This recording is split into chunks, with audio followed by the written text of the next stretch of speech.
میں دعوے سنتے رہا ہوں سنی مجھے بلال کے ناظم اعلیٰ مفکر قوم و ملت حضرت علامہ مولانا عبدالرحیم صاحب اللہ اشرفی آئیے ان کا استقبال کریں نعرہ تکبیر نعرہ رسالت علماء اہل سنت حضرت مولانا عبدالرحیم صاحب اللہ اللہ سلامت رکھے.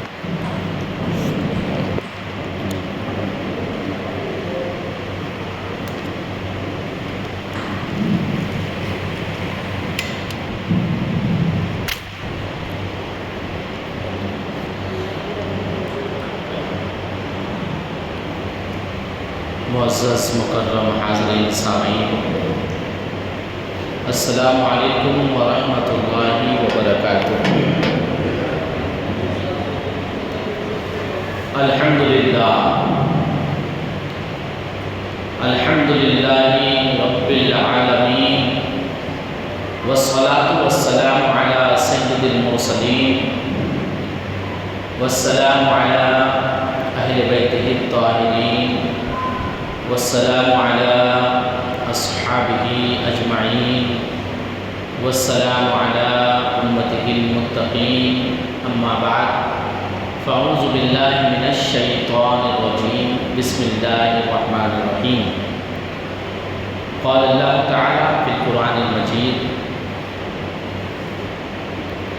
فمن حاجک فیہ من بعد ما جاءک من العلم فقل تعالوا ندعو أبناءنا وأبناءكم ونساءنا ونساءكم وأنفسنا وأنفسكم ثم نبتهل فنجعل لعنة الله على الكاذبين.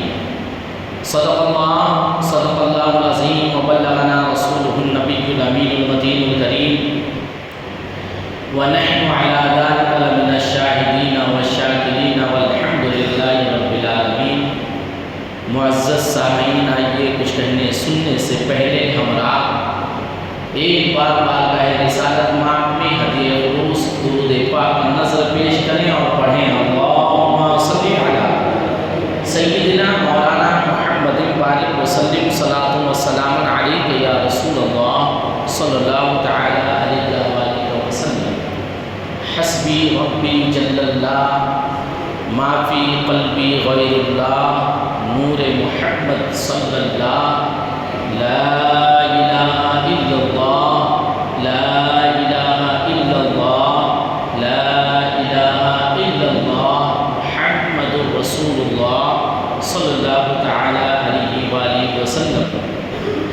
یا صاحب الجمال و یا سید البشر من وجهك المنير لقد نور القمر لا يمكن الثناء كما كان حقه بعد خدا بزرگ تھی قصہ مختصر. اسلام تیری نبض نہ ڈوبے گی تا حشر تجھ میں روا ہے خون چار یار کا.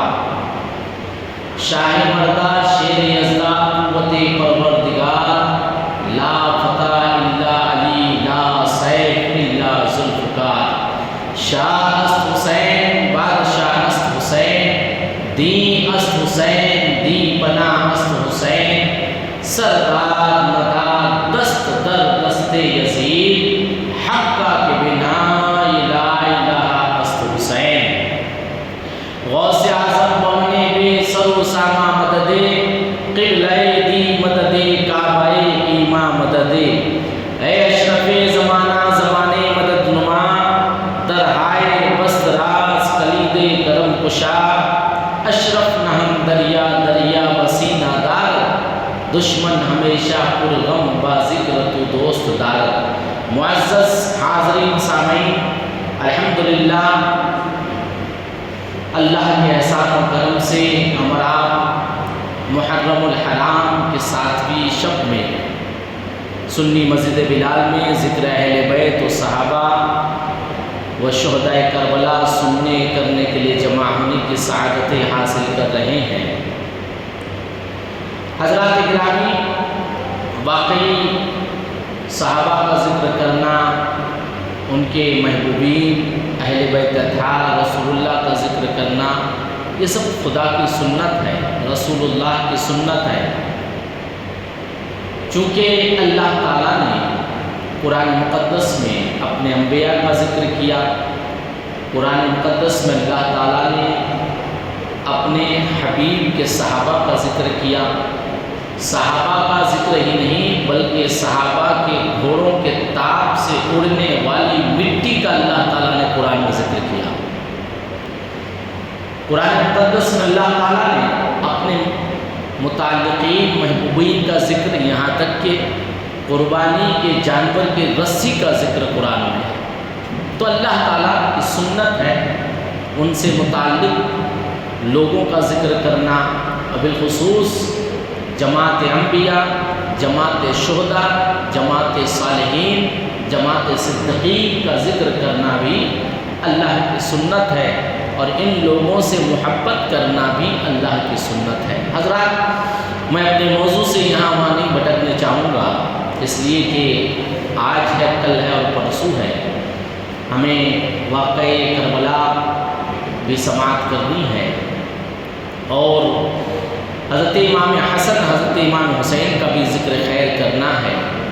میں نے قرآن مقدس کی جس آیت کی تلاوت کی ہے، یہ سورہ آل عمران کی آیت نمبر 61 ہے۔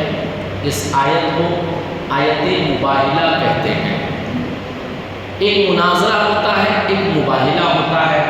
مناظرہ علمی بحث مباحثے کو مناظرہ کہتے ہیں، جو دونوں لوگ دلائل سے حق بات کو ثابت کرتے ہیں، اسے مناظرہ کہتے ہیں۔ ورڈ ٹو ورڈ ڈیبیٹ کو مناظرہ کہتے ہیں۔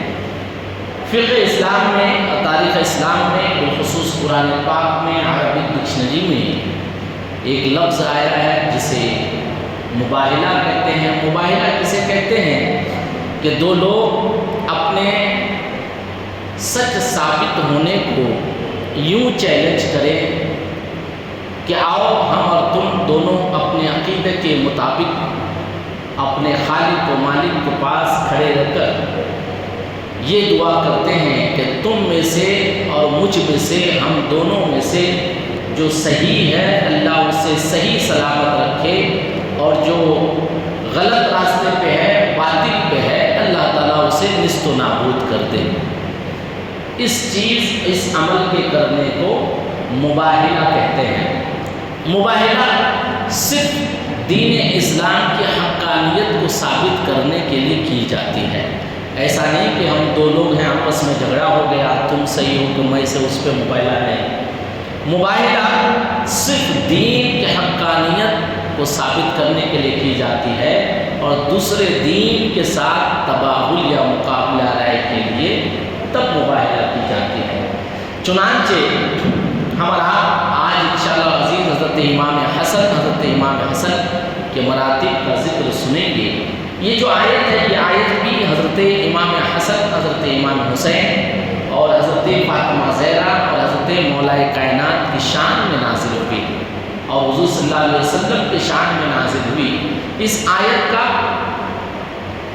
پس پردہ شان نزول یہ ہے کہ نجران عیسائیوں کا ایک شہر، جس میں معزز اور مالدار عیسائی رہتے تھے، حضور صلی اللہ علیہ وسلم نے نجران کے شرفا کی طرف خط روانہ کیا اور کہا کہ اسلام قبول کرو۔ تو انہوں نے جب حضور کا خط پڑھا تو اہل نجران نے تقریباً 60 لوگوں کا ایک وفد ڈیلیگیشن بنا کر، جو شاندار کپڑوں میں ملبوس تھے اور پورے نجران یعنی عیسائی مذہب کے بڑے بڑے معزز اور شریف لوگ تھے، ایک وفد مدینہ شریف میں آیا۔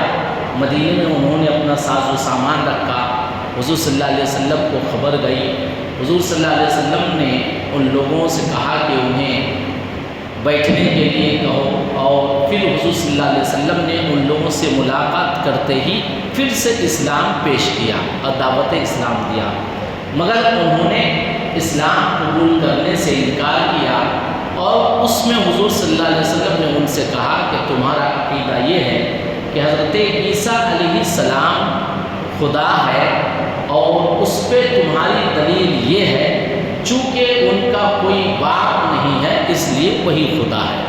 عیسائیوں نے یہ وجہ بتائی، حضور صلی اللہ علیہ وسلم نے ان سے مناظرہ کیا، بحث ہوئی، حضور صلی اللہ علیہ وسلم نے دلائل پیش کیے اور آخر میں حضور صلی اللہ علیہ وسلم نے کہا کہ اگر بنا باپ کے پیدا ہونا ہی معبود ہونے کی علامت ہے، وجہ ہے کہ حضرت عیسیٰ بنا باپ کے پیدا ہوئے، تو پھر حضرت آدم کی پیدائش پہ تم کیا کہو گے؟ وہ تو بنا باپ کے بھی پیدا ہوئے، بنا ماں کے بھی پیدا ہوئے۔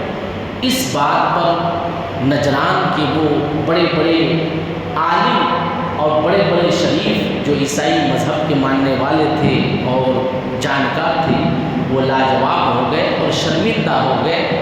اس کے بعد حضور صلی اللہ علیہ وسلم نے پھر انہیں اسلام کی دعوت دی جب وہ لاجواب ہو گئے۔ اس بات پر انہوں نے کہا کہ ہمیں کچھ وقت دیجیے، ہم سوچتے ہیں۔ پھر وہ سوچنے کا وقت دیا گیا مگر وہ اپنی بات پر اڑے رہے اور حضور صلی اللہ علیہ وسلم نے ان سے جب دعوت اسلام دیا، جب انہوں نے پھر سے انکار کیا تو اللہ تعالیٰ نے یہ آیت نازل فرمایا کہ اب اے نبی تم ان سے مباہلہ کرو۔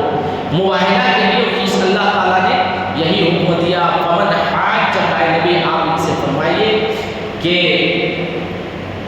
جو تم سے عیسیٰ کے بارے میں حجت کریں بات اس کے کہ تمہیں علم ہو چکا، تو ان سے فرماؤ آؤ تم بلائیں اپنے بیٹوں کو، ہم اور تم بلائیں اپنی عورتیں، ہم اور تم بلائیں اپنی جانیں، ہم اور تم بلائیں اپنی جانوں کو، پھر مباہلہ کریں۔ اللہ وسلم جب یہ آیت نازل ہوئی تو نجران کے جو شرفا تھے وہ آئے مباہلہ کے لیے، مگر جیسے انہوں نے دیکھا جو نجران کے وفد کا اس ڈیلیگیشن کا ہیڈ تھا، انہوں نے دیکھا کہ حضور صلی اللہ تعالیٰ علیہ وسلم اس آیت کے نزول کے بعد اپنے ساتھ میں اپنے بیٹوں کی جگہ حضرت امام حسن کو لیے اور حضرت امام حسین کو لیے، اور اپنی عورتوں کی جگہ نہ اہل بیت اطہار میں سے آپ نے مباہلہ کے لیے کسی کو ساتھ میں لیا، بلکہ عورتوں کی جگہ پہ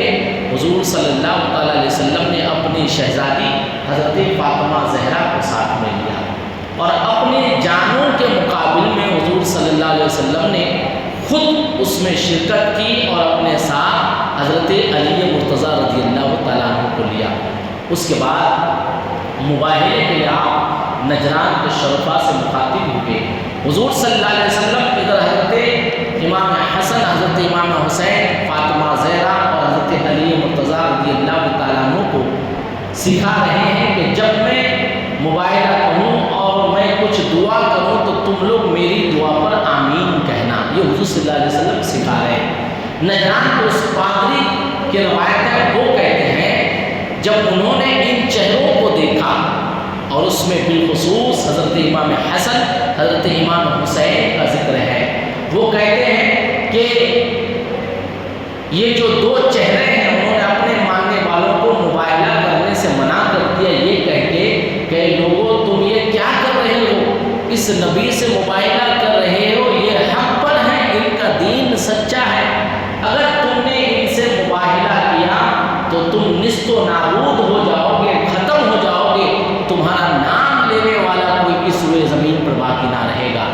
اس نجران کے پادریوں میں سے جو سب سے بڑا شریف اور علم والا تھا، اس نے کہا کہ میری نگاہ دیکھ رہی ہے وہ جو محمد عربی کے ساتھ دو ننھے چھوٹے بچے ہیں، وہ جو اگر ہاتھ اٹھا دیں یہ وہ چہرے ہیں، اور میں جان رہا ہوں کہ یہ دو بچوں نے اگر کسی چیز پہ دعا کر دیا، یہاں تک کہ اگر ان بچوں نے پہاڑ کو وہاں سے ہلنے کے لیے کہہ دیا تو پہاڑ ان بچوں کے حکم کے اوپر عمل کرتے ہوئے اپنا جگہ بدل دے گا۔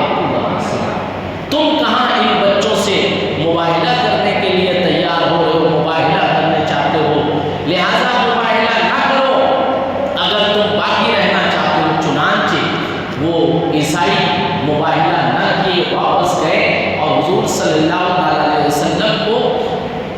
فدیہ دینے پر راضی ہوئے، جو بھی ٹیکس جیسا تھا اسلام قبول نہ کیے، اور انہوں نے وہ فدیہ، وہ جزیہ دیا، جس میں اسلامی سلطنت میں جو غیر مسلم رہتے ہیں، اور اس وقت کے گورننس حکومت کا ایک طریقہ تھا کہ بھائی اگر اسلامی حکومت میں دوسرے رہیں گے تو ان کے لیے پرٹیکولر ٹیکس ہوتا تھا جو انہیں شہری ہونے کے ناطے، سہولیات ملنے کے ناطے دینا پڑتا تھا۔ تو وہ عیسائی کا وفد جزیہ دینے پر راضی ہو گئے اور مباہلہ نہ کیے۔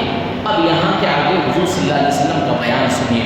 حضور صلی اللہ علیہ وسلم نے فرمایا کہ اللہ کی قسم اگر یہ عیسائی مجھ سے مباہلہ کرتے تو ان کے چہرے بندروں کے جیسے بنائے دیتا خدا تعالیٰ، یہ مٹ جاتے، ایک نجران کے پرندے بھی نہیں بچتے، وہاں کی ہریالی ختم ہو جاتی۔ تو اللہ کا شکر ہے کہ انہوں نے مباہلہ نہیں کیا، ورنہ خدا تعالیٰ ان کی نسلوں کو بھی ختم فرما دیتا۔ حضرات گرامی، حضرت امام حسن کے چہرے کو دیکھ کر ایک غیر مسلم عیسائی کہہ رہا ہے یہ وہ بچے ہیں، یہ وہ محبوب، یہ وہ خدا کے محبوب بچے ہیں، اگر یہ کہہ دے تو پہاڑ اپنی جگہ سے ہل جائے گا۔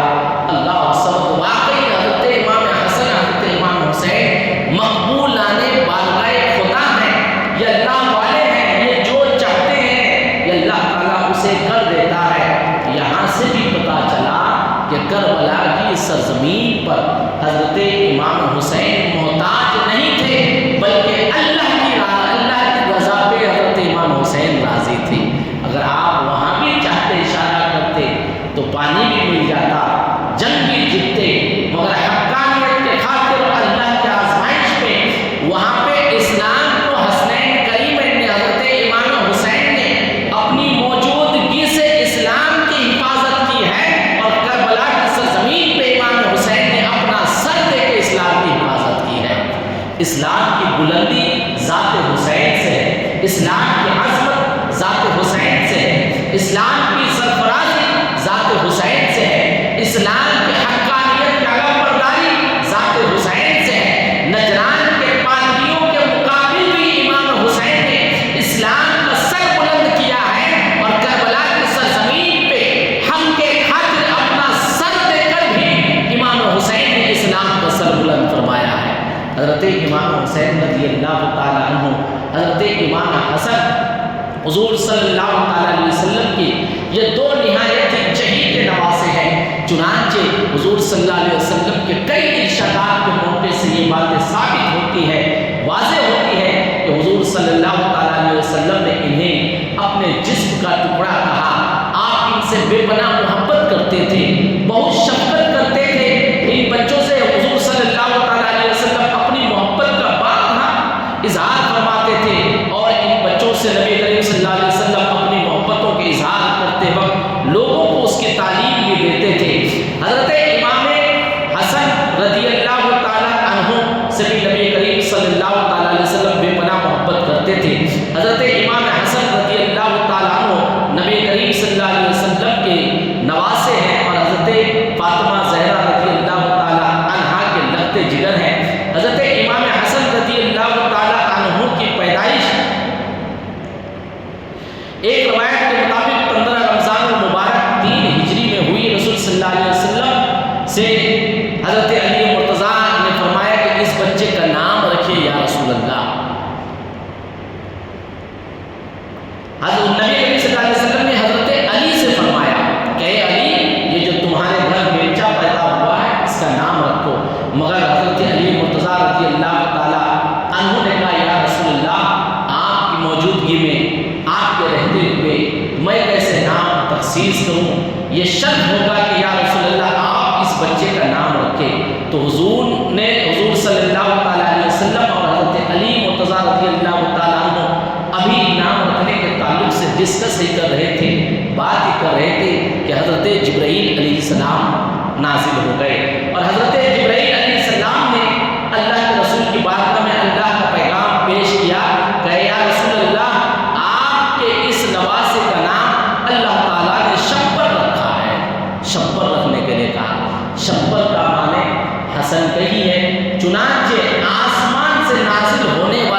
کہ دن حضور صلی اللہ تعالیٰ علیہ وسلم کو جبرائیل علیہ السلام نے مبارکبادی پیش کی، اور اللہ کی طرف سے آ کر حضرت جبرائیل نے مبارکبادی پیش کی، یا رسول اللہ آپ کا جو یہ نواسا پیدا ہوا، یہ جو بچہ پیدا ہوا، اس کی پیدائش پر آپ کا رب آپ کو مبارکبادی پیش فرماتا ہے۔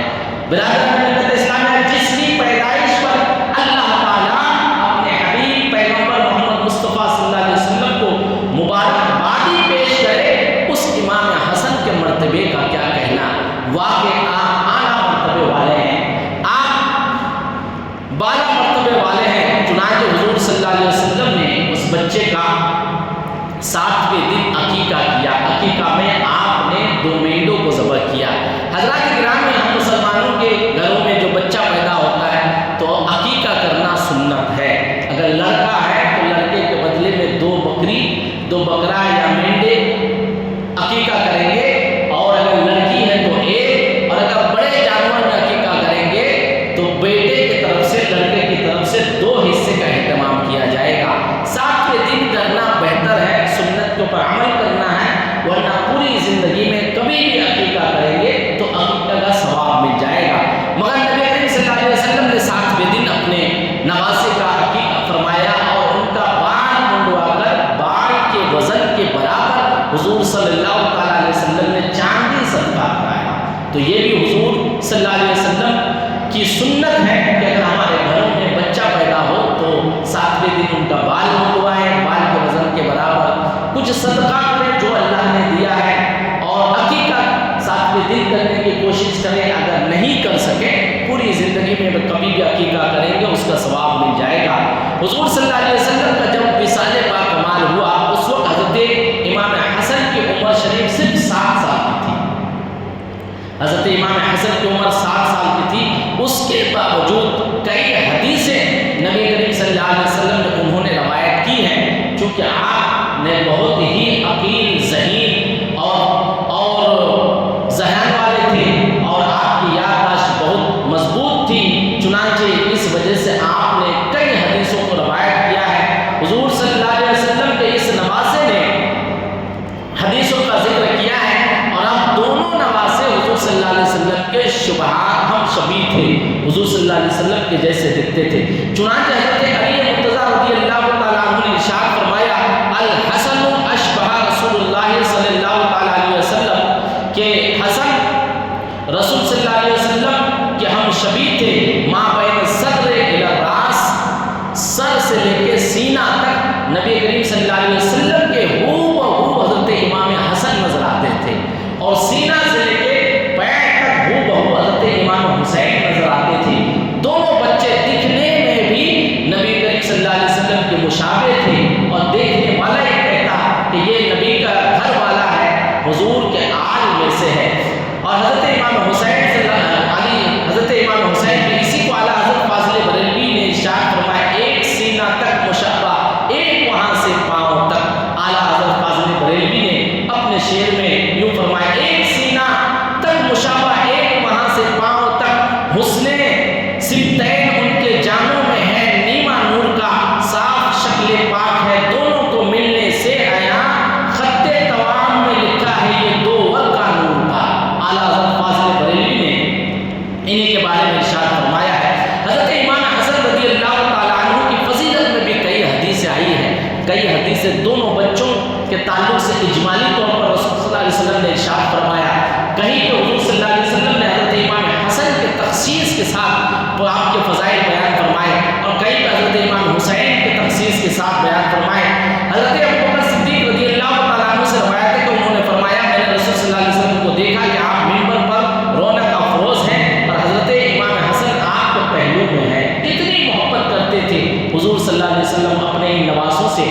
آپ کبھی صحابہ کی طرف توجہ فرماتے اور کبھی اس بچے کی طرف دیکھتے۔ ممبر شریف، مسجد نبوی، جہاں پر حضور کے سامنے وہ صحابہ ہوتے، حضور ممبر شریف پہ چڑھتے، خطبہ دیتے، اللہ کے پیغامات کو سناتے۔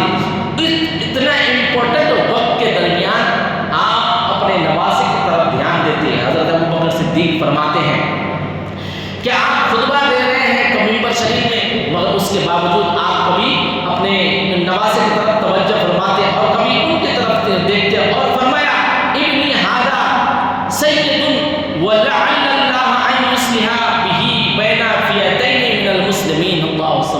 حضور صلی اللہ علیہ وسلم نے اپنے خطبے کے درمیان اپنے ٹاپک کے علاوہ، اپنی موضوع کے علاوہ، اپنی دیگر باتوں کے بیچ میں اس بچے کو بار بار دیکھتے اور دیکھنے کے بعد فرمایا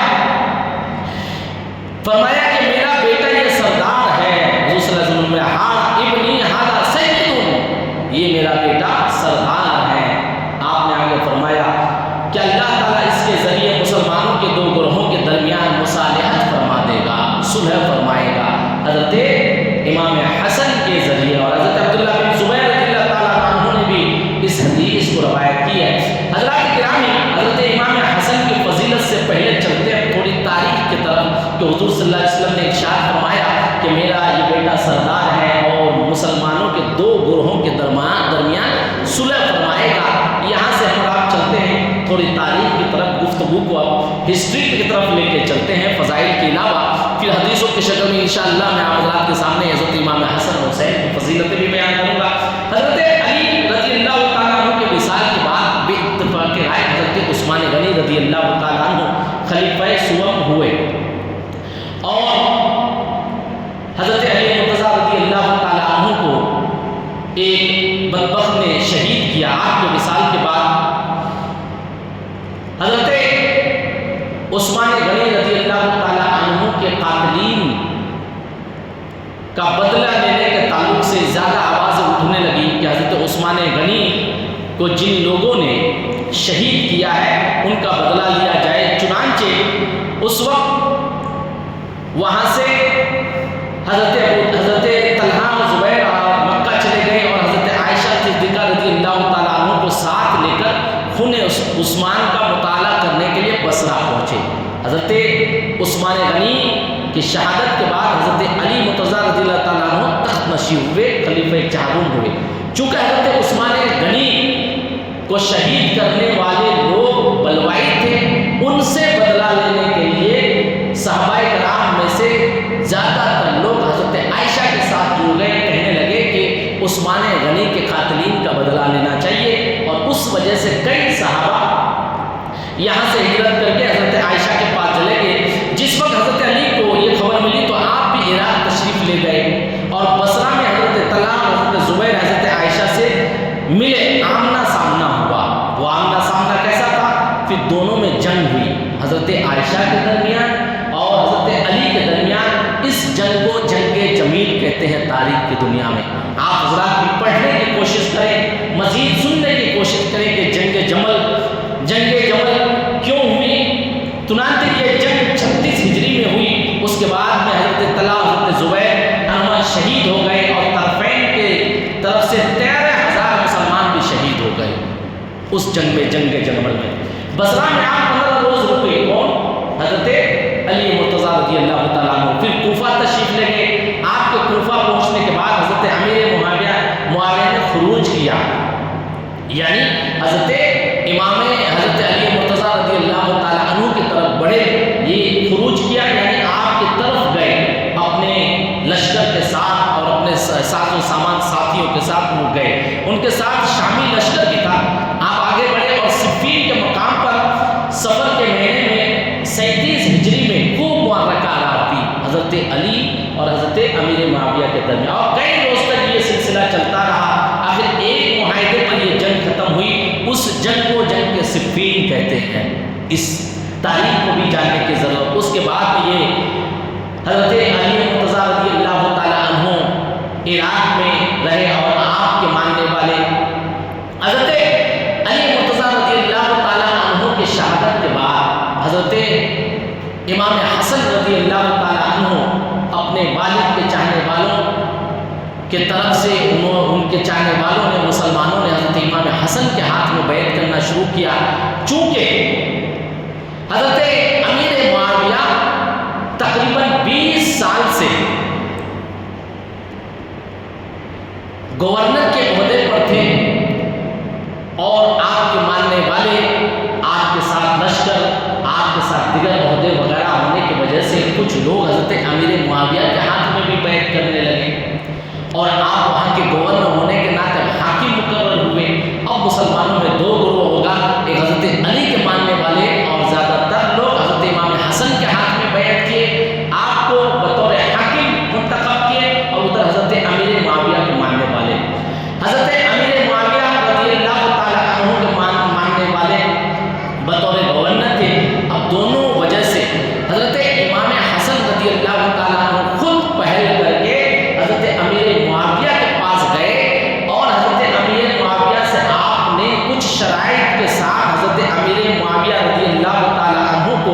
وہاں کی گورنری اور حکومت سونپ دی۔ ان شرائط میں حضرت امیر معاویہ کے ساتھ حضرت امام حسن رضی اللہ تعالیٰ عنہ نے صلح کر لیا،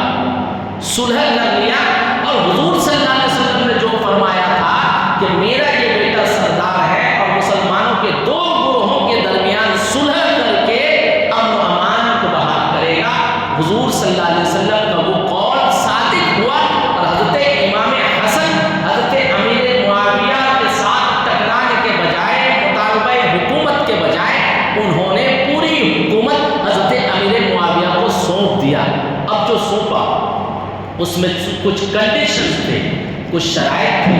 حضرت امام حسن رضی اللہ تعالیٰ عنہ نے جو سونپی اور اس میں جو شرائط تھی اس کا ذکر آتا ہے، چنانچہ کہ ایک نمبر یہ ہے کہ حضرت امام نے شرائط پر صلح کی۔ نمبر 41 ہجری میں انہوں نے حضرت امیر معاویہ سے صلح کیا اور اس میں شرائط تھی، اس میں سے بالخصوص یہ ہے کہ حضرت معاویہ کتاب اللہ اور رسول اللہ کے مطابق حکومت کریں گے۔ وہ لکھت میں یہ دونوں لوگوں کے درمیان لکھت میں مشروط شرائط پاس ہوئی کہ سب سے پہلے حضرت امیر معاویہ کے لیے حضرت امام حسن نے شرط رکھا کہ آپ جو حکومت کریں گے آپ کتاب اللہ اور سنت رسول اللہ کے مطابق حکومت کریں گے۔ دوسری چیز یہ کہ مسلمانوں کے جان و مال محفوظ رہیں گے، یعنی کہ آپ مسلمانوں کے درمیان کسی سے بدلہ نہیں لیں گے، کسی کو دبائیں گے نہیں، اور ہر مسلمان کے جان مال کی آپ حفاظت کریں گے۔ تیسری چیز مسلمانوں کے جان اور اہل عراق اور اہل بیت کے خلاف انتقامی کارروائی نہیں کریں گے۔ اہل عراق اور اہل بیت، چونکہ بہت سے اہل عراق اور اہل بیت کے یہ افراد حضرت امام حسن کے ہاتھ میں بیعت کیے تھے، تو حضرت امام حسن نے یہ ان کو شرط میں رکھا کہ آپ کسی کے ساتھ زیادتی نہیں کریں گے، کسی کے ساتھ کوئی کارروائی اپنے حضرت امیر معاویہ اپنے بعد کسی کو لازمی طور پر خلیفہ نامزد نہیں کریں گے، یہ بھی اس شرط میں تھا۔ حضرت امام نے حسن نے شرط رکھا کہ آپ اپنے بعد کسی کو نامزد خلیفہ نہیں بنائیں گے، بلکہ لوگوں کے اوپر چھوڑ دیں گے، حضور کے صحابہ امت محمدیہ میں سے جو لوگ جسے چاہیں گے خلیفہ بنائیں گے، بلکہ معاملہ مسلمانوں کے مشوروں پر چھوڑا جائے گا۔ بعض اوقات میں یہ شرط موجود ہے، بعض مورخین نے اس کے سند پر گفتگو کی ہے۔ حضرت امام حسن حکومت سے دستبردار ہو گئے اور اتحاد قائم ہوا، اور حضور صلی اللہ علیہ وسلم کی وہ پیش گوئی ثابت ہوئی کہ حضور صلی اللہ علیہ وسلم نے فرمایا کہ حسن یہ میرا بیٹا سردار ہے، یہ مسلمانوں کے دو گروہوں کے درمیان صلح کر دے گا۔ برادران ملت اسلامیہ، حضرت امام حسن حضرت امام حسین کی فضائل سننے آئے ہمیں، چنانچہ جامع ترمذی شریف کی حدیث ہے، حدیث نمبر 218، جس میں نبی کریم صلی اللہ علیہ وسلم ارشاد فرماتے ہیں، حضرت ابو سعید خدری رضی اللہ تعالیٰ عنہ سے روایت ہے کہ حسن اور حسین دونوں جنت کے پھول ہیں۔ حضرت امام حسن کو رسول اللہ جنتی پھول کہہ رہے ہیں، حضرت امام حسین کو رسول اللہ صلی اللہ علیہ وسلم جنتی پھول کہہ رہے ہیں۔ اسی طرح مسند احمد بن حنبل میں وارد ہے، حدیث نمبر 288 ہے، رسول صلی اللہ علیہ وسلم نے ارشاد فرمایا، حضرت ابو ہریرہ رضی اللہ تعالیٰ عنہ سے روایت ہے کہ حضور نے فرمایا جس نے حسن اور حسین دونوں سے محبت کی اس نے مجھ سے محبت کی۔ اللہ حضور صلی اللہ علیہ وسلم نے حضرت امام حسین سے محبت کرنے کو، یعنی کہ حضرت امام حسن سے حسین سے وہی محبت کرے گا حقیقت میں جو رسول اللہ صلی اللہ علیہ وسلم سے محبت کرتا ہے۔ امام حسن اور حسین کی محبت رسول صلی اللہ علیہ وسلم کی محبت ہے۔ حضور صلی اللہ علیہ وسلم نے ارشاد فرمایا، اور آگے حضور نے فرمایا دونوں نے مجھ سے، جس نے ان دونوں سے بغض رکھا اس نے مجھ سے بغض رکھا۔ اللہ صلی حضور صلی اللہ علیہ وسلم نے ان دونوں بچوں کی محبت کو اپنی محبت قرار دیا۔ ایک حدیث اور ہے اسی کتاب میں، یعنی مسند احمد بن حنبل، حدیث نمبر 369 میں وارد ہے، حضور صلی اللہ علیہ وسلم حضرت عطا سے روایت ہے کہ کسی نے اسے بتایا کہ اس نے نبی کریم صلی اللہ علیہ وسلم کو دیکھا کہ آپ نے حضرت حسنین کریمین کو اپنے سینے سے چمٹایا ہوا ہے، دونوں بچوں کو آپ نے اپنے سینے سے لگا لیا ہے، اور فرمایا اے اللہ میں حسن اور حسین سے محبت کرتا ہوں، تو بھی ان سے محبت کر۔ اللہ حضور صلی اللہ علیہ وسلم اللہ سے مخاطب کہہ رہے ہیں، اے اللہ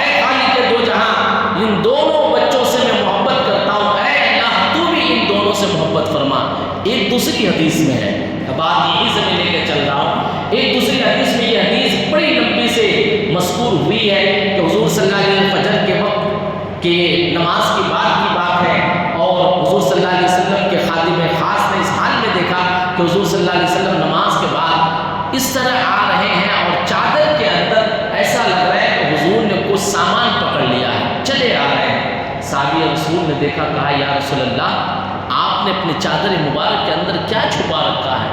حضور نے چادر ہٹایا اور صحابی رسول کہتے ہیں میں نے دیکھا کہ دونوں بچے ایسے نبی کریم صلی اللہ علیہ وسلم کے جسم اطہر سے لگے ہوئے تھے جیسے یہ دونوں بچے حضور کے جسم کا ٹکڑا ہو۔ اس طرح ان دونوں کو بچوں کو ٹکائے ہوئے تھے یا پکڑے ہوئے تھے۔ اس صحابی نے پوچھا یا رسول اللہ آپ ان دونوں بچوں سے اتنی محبت کرتے ہیں کہ انہیں اس طرح اپنے بدن میں لگائے ہوئے ہیں اور آپ کے جسم کے ساتھ مل جل گئے ہیں، چادر کے اوپر سے پتہ ہی نہیں چلتا ہے، ایسا لگتا ہے کہ یہ آپ کا جسم اطہر ہے۔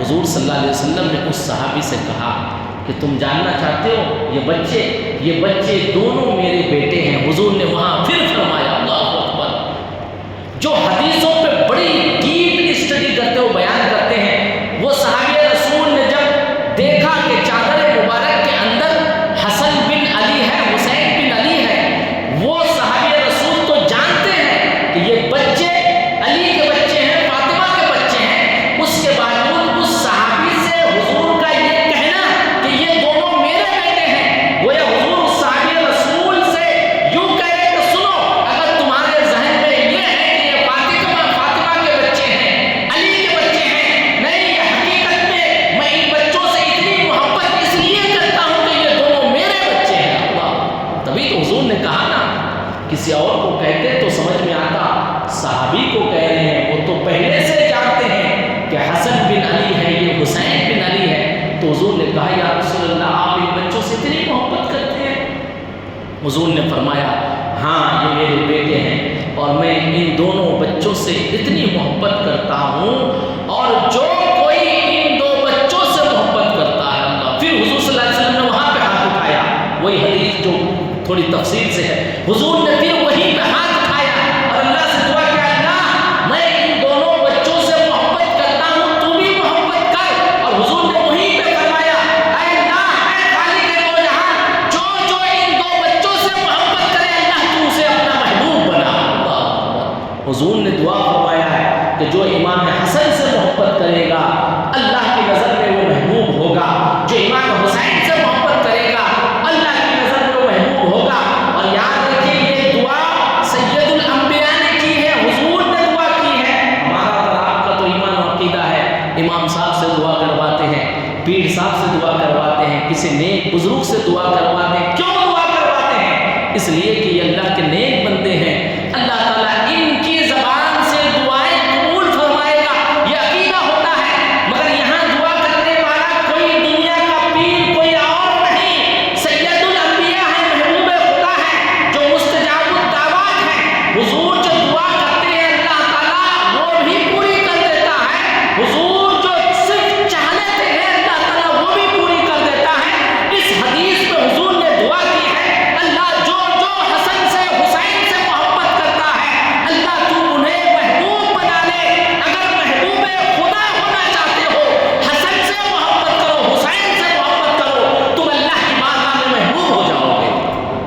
حضور نے دعا کی ہے، یہ الفاظ، یہ انداز، یہ طریقے میرے ہیں، مگر میں جو آپ حضرات کو نالج شیئر کر رہا ہوں، جو بتا رہا ہوں، یہ بخاری شریف کی حدیث ہے، یہ صحیح حدیث ہے، یہ وہ حدیث ہے جس کے راوی کے بارے میں کوئی کسی طرح کا کلام نہیں کر سکتا ہے۔ اس حدیث میں حضور نے ان بچوں سے محبت کے بارے میں یوں ذکر کیا ہے، اللہ سمجھ، اللہ کے رسول نے حسنین کریمین کے چاہنے والوں کا بھی خیال فرمایا، حضور نے یہ خیال فرمایا، تبھی تو ہمارے آپ کے لیے حضور نے وہاں دعا فرمائی ہے۔ وہ دعا ہمارے آپ کے لیے تھی، کیا تھی؟ حضور نے فرمایا اللہ جو ان بچوں سے محبت کرے گا تو ان سے محبت کرنا۔ یہ دعا حضور نے ہمارے لیے فرمائی ہے۔ ہم امام حسن سے محبت کرتے ہیں، امام حسین سے محبت کرتے ہیں، یقیناً ہماری یہ محبت اللہ کی بارگاہ میں مقبول ہے، اس لیے تو حضور نے دعا حدیث اس طریقے سے ہے، اتنی محبت کرتے تھے حضور صلی اللہ علیہ وسلم ان دونوں بچوں سے، ان شہزادوں سے، اپنے ان چہیتوں سے، مگر افسوس کہ انہی بچوں کے ساتھ حضور صلی اللہ علیہ وسلم کے نام لیوا کلمہ پڑھنے والوں نے جو ظلم و بربریت کو اپنایا، اس کی کوئی مثال نہیں مل سکتی ہے۔ سننے والا سن کے رونے پہ آمادہ ہو جاتا ہے، دل رکھنے والا ٹھنڈے دل سے بیٹھ نہیں سکتا ہے۔ ایک سچا انسان، ایک سچا مسلمان کبھی ان ظلم و بربریت کو سن کے خاموش نہیں رہ سکتا ہے۔ یقیناً وہ یزید کے اوپر لعن طعن کرے گا اور پھر یزید کی زندگی سے سبق لے گا کہ میری جان چلے جائے مگر میں کبھی اہل بیت سے نفرت نہ کروں، میری روح نکلے تو اہل بیت کی محبت میں روح نکلے۔ یہ جو واقعات آپ کو بتائے جاتے ہیں، سنی جو بتاتے ہیں، علماء جو بتاتے ہیں، اس کے پیچھے کا راز، اس کا مقصد یہ ہے تاکہ آپ جانیں ان بچوں کی اہمیت، امام حسن اور حسین کی اہمیت، اہل بیت کے افراد کی اہمیت کو جانیں گے تو آپ کا ایمان صحیح سلامت ہوگا، عقیدہ سلامت ہوگا، آپ کے نام اعمال سلامت ہوں گے۔ قیامت کے دن حضور کی بارگاہ میں جب ہم حاضر ہوں گے تو ان کے آل سے بغض رکھنے والوں میں ہمارا حشر نہیں ہوگا، ان کے آل سے محبت کرنے والوں میں ہمارا حشر ہوگا۔ یہ جو رسومات ہیں سنیوں کے محرم کے موقع سے بیانات کرتے ہیں، ذکر کرتے ہیں، سنتے ہیں۔ ایک حدیث اور سماعت کیجیے، مجمع الزوائد میں ہے، یہ حدیث نمبر 182 ہے، اور یہ راوی روایت کرتے ہیں حضرت عمر فاروق رضی اللہ تعالیٰ عنہ۔ حضرت عمر فاروق، آج صحابہ اہل بیت کے درمیان تفرقہ اور پیدا کرنے کی کوششیں کی جا رہی ہے، چال چلی جا رہی ہے، امت کو لڑانے کی سازشیں چل رہی ہے۔ کہیں ہمارے یہاں یہ چیزیں نظر آتی ہیں تو کہیں پڑوسی ملک میں، کہیں اور امت محمدیہ کو لڑانے کے لیے ایسے ایسے شوشے نکالے جا رہے ہیں کہ اللہ خیر فرمائے۔ مگر مسلمانوں، سنیوں، تمہارا جو عقیدہ ہے وہ قرآن کے مطابق ہے، تمہارا جو عقیدہ ہے وہ حدیث کے مطابق ہے، سنت رسول کے مطابق ہے، تمہارا جو فیض ہے وہ صحابہ کے فیض کے مطابق ہے، تمہارا جو فیض ہے وہ اہل بیت اطہار کے مطابق فیض ہے، تمہارا جو فیض ہے امام اعظم کا بھی یہی عقیدہ تھا، تمہارا جو عقیدہ ہے حضرت امام شافعی کا بھی یہی عقیدہ تھا، تمہارا جو عقیدہ ہے حضرت امام حنبل کا بھی یہی عقیدہ تھا، تمہارا جو عقیدہ ہے یہ حضرت امام مالک کا عقیدہ تھا، تمہارا جو عقیدہ ہے حضرت امام غزالی کا عقیدہ تھا، تمہارا جو عقیدہ ہے حضرت غوث اعظم کا عقیدہ تھا، تمہارا جو عقیدہ ہے سامع پاک قیلی کا عقیدہ یہی تھا، خواجہ اجمیری کا عقیدہ یہی تھا، مخدوم اشرف جہانگیر سمنانی کا عقیدہ یہی تھا، تمہارا جو عقیدہ ہے حضرت مخدوم فقی علی ماہی کا یہی عقیدہ ہے۔ اپنے عقیدے پہ قائم رہو، اہل بیت سے بھی بہت محبت کرو، صحابہ سے بھی بہت محبت کرو، سبھی لوگوں سے وابستہ رہو، احترام سب کا کرو، گستاخی کسی کا نہ کرو، سب کا احترام کرنا ہے۔ احترام میں برکتیں ہیں، احترام میں عزتیں ہیں، احترام میں فائدے ہیں۔ مذہب اسلام کا جو مین بیس ہے وہ ادب میں ہے، رسپیکٹ میں ہے، کیونکہ ایمان کا دار و مدار کیا ہے؟ حضور کا ادب کرنا۔ ادب ہی محبت ہے، رسپیکٹ ہی لو ہے، رسپیکٹ ہی چاہت ہے، ادب ہی انسیت ہے، ادب ہی لحاظ ہے، ادب ہی سے محبت بڑھتی ہے، اور جب محبت تمام ہوتی ہے پھر عشق کا آغاز شروع ہوتا ہے، عشق کا آغاز ہوتا ہے۔ حضرت علی مرتضیٰ رضی اللہ تعالیٰ عنہ کی روایت ہے، میں صرف اردو متن پڑھ رہا ہوں، ٹائم کا کیلکولیشن کرتے ہوئے، خیال کرتے ہوئے۔ حضرت عمر سے مروی ہے کہ میں نے حسن اور حسین دونوں کو دیکھا۔ حضرت عمر کی روایت سنیے، صحابہ کرام ذکر فرما رہے ہیں۔ اچھا بتائیے صحابہ اور اہل بیت میں کتنی محبتیں ہیں۔ حضرت عمر بچوں کے بارے میں فرما رہے ہیں، حضرت حسن اور حسین کے بارے میں۔ اور یہ چیزیں ہوتا کب ہے؟ جب اندر سے محبت ہوتی ہے تبھی کسی کے بارے میں ذکر ہوتا ہے، اور محبت نہیں ہو تو انسان نام ہی نہیں لیتا ہے، ذکر ہی نہیں ہوتا ہے۔ صحابہ کرام کے زبان سے اہل بیت کے فضائل ہیں، اور حضرت علی، حضرت امام حسن حسین کی زبان سے حضرت ابوبکر صدیق کے فضائل کی روایتیں موجود ہیں، حضرت عمر کی فضیلت واردہ موجود ہے۔ یہ جو اللہ والے ہیں، وہ جو ایک حدیث شریف ہے اللہ کے نیک بندوں کی پہچان کے بارے میں، ٹاپک سے ہے، ریلیٹڈ ہے، اللہ کے نیک بندوں کی پہچان کے بارے میں، اس کی خوبیاں کیا ہوتی ہیں؟ اللہ کے جو دوست ہوتے ہیں، اللہ کے دوستوں کی خوبیوں میں ایک یہ ذکر کیا گیا ہے کہ یہ ایک دوسرے کے لیے مثل آئینہ ہوتے ہیں۔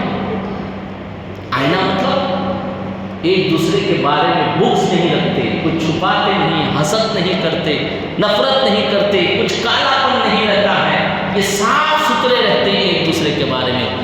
ان پہچان کی لسٹ میں ایک یہ بھی ہے، یہ ایک دوسرے کے لیے مثل شمع ہوتے ہیں۔ کیا؟ مثل شمع۔ شمع مطلب چراغ۔ چراغ کا کام کیا ہے؟ روشنی دینا۔ روشنی ہوتی ہے تو دوسرے کو فائدہ ہوتا ہے۔ جب چراغ جل جائے، نہ دائیں طرف کسی طرح کا وہ کرے گا کہ دائیں طرف زیادہ اجالا دے کہ بائیں طرف نہیں، وہ مثل سورج ہوتا ہے، وہ ہر کسی کے لیے عام ہوتا ہے۔ اور نفرت، بغض، عداوت اور دیگر چیزوں سے وہ مثل آئینہ ہوتا ہے، یعنی ان کا دل صاف ستھرا ہوتا ہے۔ حضرات گرامی، یہ جو پہچان ہے یہ اللہ کے عام ولیوں کی پہچان ہے، ولیوں کی پہچان ہے۔ اس کیٹیگری میں حضرت بابا حاجی علی، بابا مخدوم فقیہ علی معنوی، اعلیٰ حضرت فاضل بریلوی، حضرت خواجہ علی نظام الدین اولیاء، یہ اولیاء کاملین کی جماعت کی یہ پہچان ہے، یہ خوبی ہے۔ جب ان کے دلوں کا یہ حال ہے کہ اہل بیت اور صحابہ کے دلوں کا حال کیا ہوگا؟ کیا وہ کبھی ایک دوسرے سے بغض، حسد، کینہ رکھ سکتے ہیں؟ نہیں، ہرگز نہیں۔ یہی وجہ ہے کہ حضرت خلفائے راشدین، حضرت ابوبکر صدیق، حضرت عمر فاروق، ان کے بچوں کا نام اہل بیت کے افراد سے ملتے ہیں، اور حضرت امام حسن حسین کے بچوں کا نام صحابہ کرام خلفائے راشدین کے نام پہ ملتے ہیں۔ یہ کیا ہے؟ یہ اظہار محبت ہے، یہ اظہار رسپیکٹ ہے، یہ رسپیکٹ پیش کرنا ہے، یہ بتانا ہے، یہ صرف محبت ہے۔ کبھی بھی اس چیز میں نہیں پڑیے کہ کبھی کسی صحابی کی وجہ سے کسی اہل بیت کو لانا ہے، اور ایسے لوگوں سے بچیے، ایسے ڈسکشن سے بچیے، ایسی محفلوں سے بچیے جس محفل میں کسی بھی صحابی کی برائی بیان کی جاتی ہے، لعن طعن کی جاتی ہے، اس محفل سے بھی بچیے، اور جس محفل میں کسی بھی اہل بیت سید سادات کی برائی کی جاتی ہے اس محفل سے بھی بچیے۔ بیلنس کیجیے اپنے عقیدے کو۔ حضرت عمر کی روایت ہے، فرماتے ہیں کہ میں نے دونوں بچوں کو دیکھا۔ کیا دیکھا؟ کہتے ہیں کہ نبی کریم صلی اللہ تعالی علیہ وسلم کے کندھوں پر سوار ہیں۔ اللہ اکبر! کتنا چاہتے تھے حضور امام حسن کو، کتنا چاہتے ہیں، کتنا حضرت امام حسین کو چاہتے ہیں، بچپن سے اپنے کندھے پہ بٹھائے ہوئے ہیں۔ کہتے ہیں کہ میں نے دیکھا کہ دونوں بچوں حضور کے کندھوں پر سوار ہیں۔ میں نے کہا کہ تمہاری کتنی اچھی سواری ہے۔ اللہ اکبر! سید الانبیاء جو براق پہ سوار ہو کر جنت کا سیر کر کے، جو مالک کل ہیں، جو محبوب خدا ہیں، سید الانبیاء ہیں، جن کا مقام و مرتبہ یہ کہ آپ کے قدم ناز جہاں پڑے، آپ جہاں پیدا ہو، اس کو اللہ تعالیٰ نے جنت کا ٹکڑا کہا۔ آپ کے وجود کی وجہ سے اللہ نے زمین پہ ہریالی قائم رکھا، امن و امان کو قائم رکھا۔ آپ کے وجود کی وجہ سے اللہ تعالیٰ نے اہل زمین کے اوپر سے عذاب اٹھا لیا، ورنہ پہلے کی قوموں کے اوپر اللہ کی نافرمانی پر فوراً عذاب ہو جایا کرتی تھی۔ آج ہم سے کتنی گناہیں ہو رہی ہیں، کتنے لوگ نافرمانی کر رہے ہیں، مگر اللہ تعالیٰ عذاب نازل نہیں فرماتا۔ کیوں؟ وجود مصطفیٰ کی وجہ سے، قدم مصطفیٰ کی وجہ سے۔ وہ نبی ہیں حضور صلی اللہ علیہ وسلم، اور آپ اپنے نواسوں سے اتنی محبت کرتے ہیں کہ اپنے کندھے پہ بٹھائے ہوئے ہیں۔ حضور صلی اللہ علیہ وسلم کی اس ادا کو صحابہ رسول نے جب دیکھا تو حضور حضرت علی نے، حضرت عمر فاروق نے کہا، بچوں تمہاری سواری کتنی اچھی ہے، سید الانبیاء تمہاری سواری ہے، تم اس پہ سوار ہوئے ہو۔ ادھر بھی عمر نے بچوں کو مخاطب ہو کے دل جوئی کے ان الفاظ میں کہی ہے، یعنی کہ بچوں کی موجودگی میں بچوں کے مقابل، امام حسن کے مقابل، امام حسین کے مقابل حضرت عمر رسول اللہ کی تعریف کر رہے ہیں۔ یہی مقصد ہے نا یہ کہنے کا۔ اس لفظ کا کیا معنی مفہوم ہے کہ اس حال کو دیکھنے کے بعد کہ حضور کے کندھے پہ دونوں بچے سوار ہیں، اور اس حالت کو دیکھنے کے بعد حضرت عمر نے جو یہ کہا، بچوں تمہاری سواری کتنی اچھی ہے، اس لفظ کا مفہوم و مطلوب و مقصود کیا ہے؟ یہ ہے کہ حضرت عمر فاروق بچوں کے سامنے نبی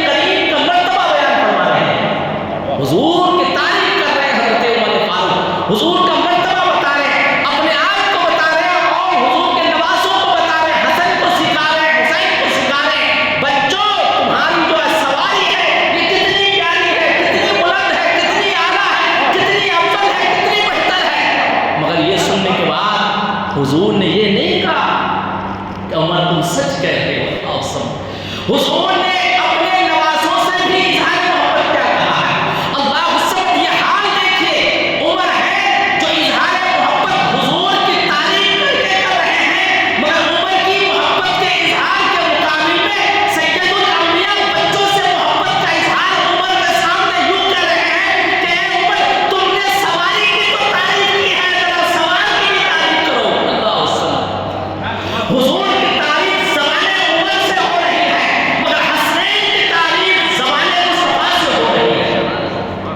کیا حدیث ہے اللہ الصمد، حضرت عمر نے فرمایا، کیا مقام ہے حضرت امام حسن کا، کیا مرتبہ ہے حضرت امام حسین کا۔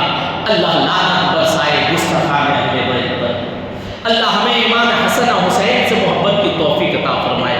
ایک حدیث اور سماعت کیجیے، حضرت تشریف لے آئے ہیں، ایک طرف سے سگنل ہے کہ وقت ہو گیا ہے۔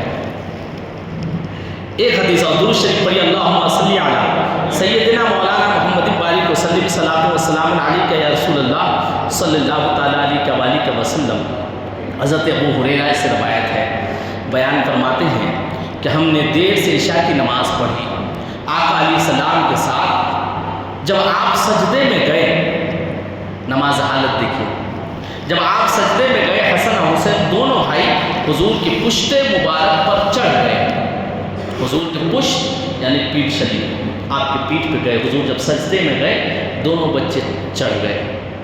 نماز افضل العبادت، مقصد بندہ، مقصد خدائے تعالیٰ بند عبادت ہے، اس سے بڑھ کر کوئی بڑی عبادت نہیں۔ نماز کسی حال میں معاف نہیں، اتنی اہم عبادت، اس کی تعلیم حضور نے ہی امت کو دی ہے۔ حضور نماز ادا فرما رہے ہیں، اتنی اہم چیز، اور سجدے میں ہے۔ دونوں بچے حسن اور حسین حضور کے پشت مبارک پیٹھ شریف پہ چڑھ گئے۔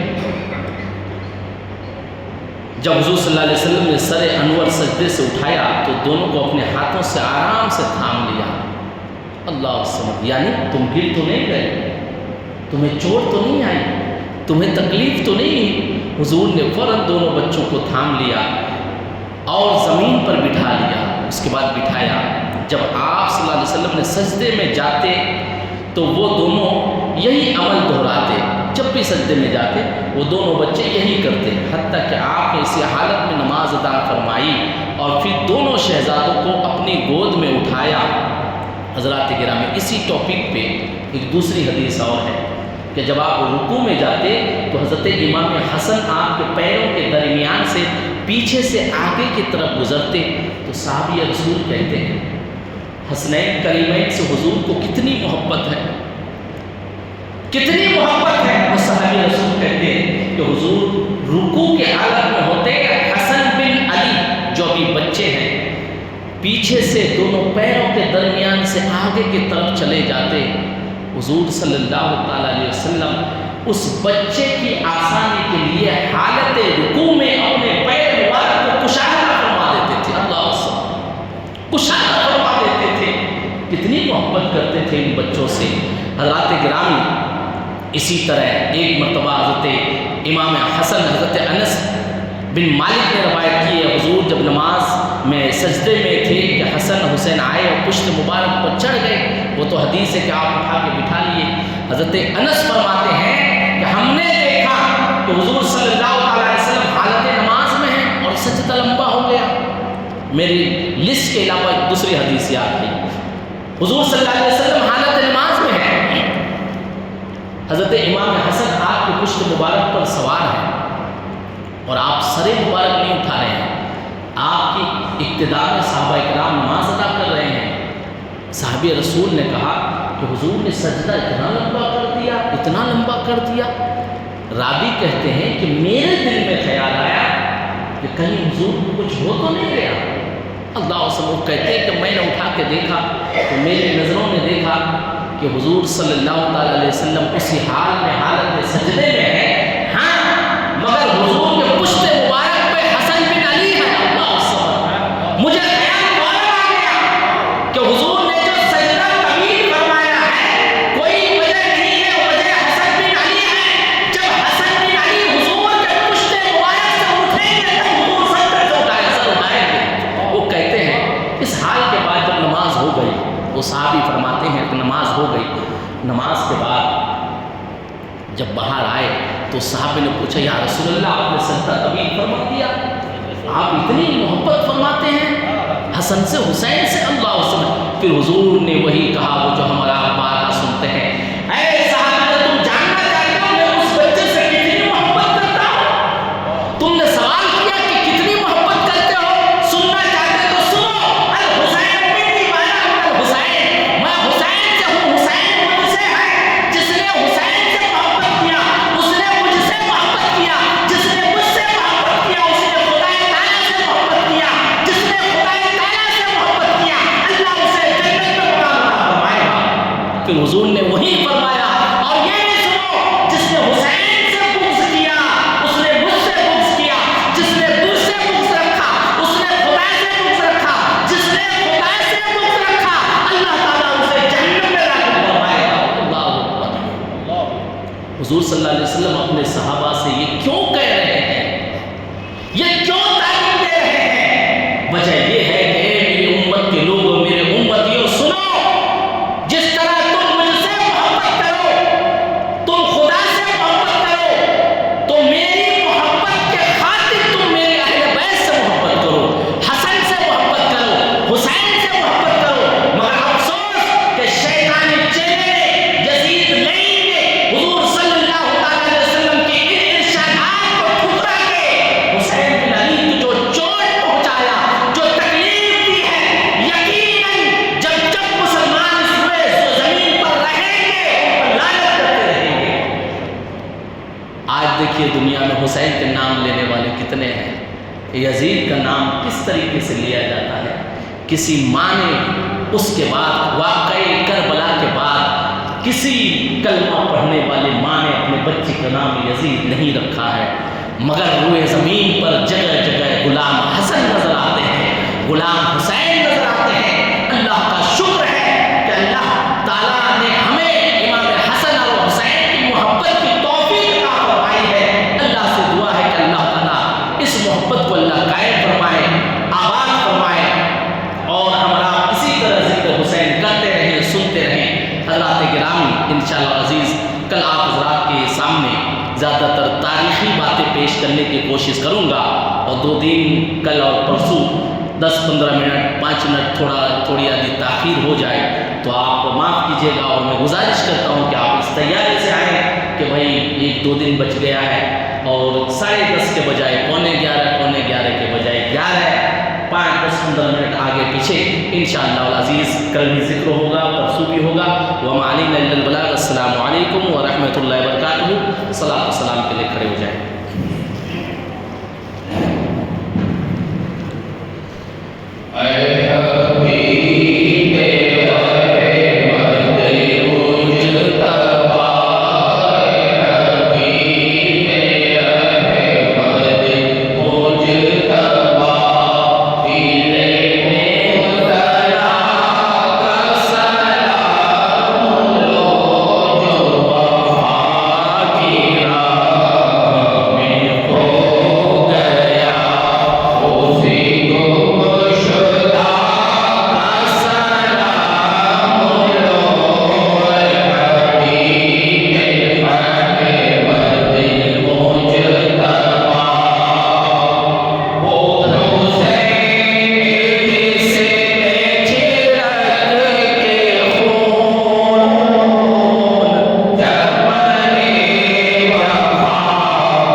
تیرے نبی کے اہل بیت شہداء کربلا کا ذکر کرنے سننے یہاں جمع ہوئے مولا ہمارے جمع ہونے کو قبول فرما۔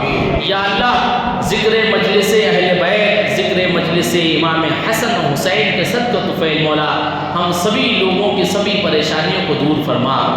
یا اللہ ہم میں سے جو بیمار ہیں انہیں شفائے کلی و عاجلی عطا فرما۔ ہمارے گھر خاندان رشتہ دار اقارب میں جو بیمار ہیں انہیں شفائے کلی و عاجلی عطا فرما۔ یا اللہ بالخصوص امام صاحب کی والدہ کو صحت تندرستی عطا فرما۔ یا اللہ بالخصوص حضرت حسین میاں کی والدہ کو صحت تندرستی عمر دراز عطا فرما، ان کا سایہ ہم سبھی لوگوں پر دراز فرما۔ یا اللہ ہمارے والدین کو صحت تندرستی عطا فرما۔ یا اللہ ہم میں سے جن کے والدین اس دنیا سے گزر چکے ہیں ان کی مغفرت فرما۔ کل مومنین، کل مومنات، کل مسلمین، کل مسلمات کی مغفرت فرما۔ یا اللہ تیرے حبیب کے نعلین کے صدقہ و طفیل مولا ہم میں سے جن کے والدین اس دنیا سے گزر چکے ہیں ان کی مغفرت فرما۔ بالخصوص حضور شہید راہ مدینہ کے درجات کو بلند فرما۔ یا اللہ جو لوگ سنی مسجد بلال کی تعمیر کیے مولا، اس کی دیکھ ریکھ کیے مولا، اس کی خدمت کیے مولا، اس میں تعاون کیے مولا، کر رہے ہیں مولا، تو